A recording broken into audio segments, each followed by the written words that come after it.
Billions of dollars worth of U.S. weaponry remains in the pipeline for Israel, despite the delay of one shipment of bombs, and a review of others by President Joe Biden's administration concerned their use in an assault could wreak more devastation on Palestinian civilians.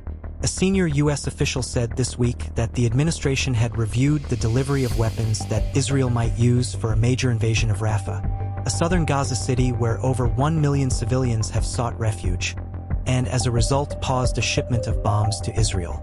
Washington has long urged Prime Minister Benjamin Netanyahu's government not to invade Rafah without safeguards for civilians. 7 months into a war that has devastated Gaza, congressional aides estimated the delayed bomb shipment's value as tens of millions of U.S. dollars. A wide range of other military equipment is due to go to Israel, including joint direct attack munitions, which convert dumb bombs into precision weapons, and tank rounds, mortars, and armored tactical vehicles. Senator Jim Risch, the top Republican on the Senate Foreign Relations Committee, told reporters. Risch said those munitions were not moving through the approval process as quickly as they should be, noting some had been in the works since December, while assistance for Israel more typically sails through the review process within weeks. Biden administration officials have said they are reviewing additional arms sales, and Biden warned Israel in a CNN interview on Wednesday that the U.S. would stop supplying weapons if Israeli forces make a major invasion of Rafah.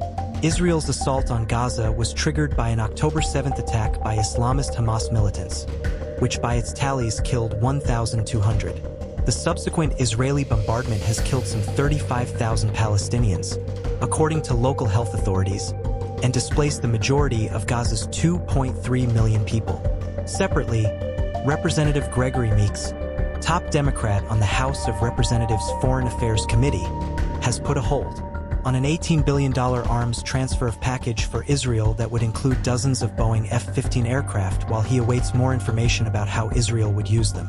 Biden's support for Israel in its war against Hamas has emerged as a political liability for the president, particularly among young Democrats, as he runs for re-election this year.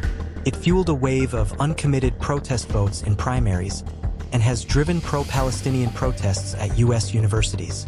None of those weapons agreements are part of a spending package Biden signed last month that included about $26 billion to support Israel and provide humanitarian aid. Risch and Meeks are two of the 4 U.S. lawmakers, the chair and ranking member of Senate Foreign Relations, and chair and ranking member on House Foreign Affairs, who review major foreign weapons deals.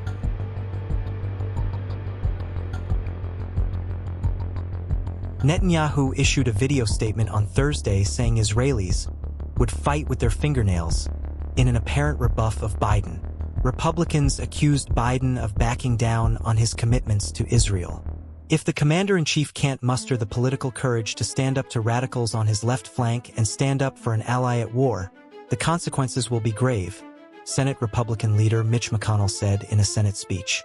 10 other Senate Republicans held a press conference to announce a non-binding resolution condemning any action by the Biden administration to withhold or restrict weapons for Israel.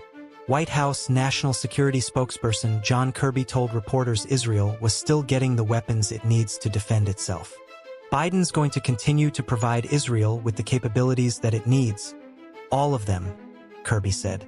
Some congressional Democrats welcomed Biden's action. Senator Chris Murphy, the Democratic chair of the Foreign Relations Mideast Subcommittee, cited concern about Rafah.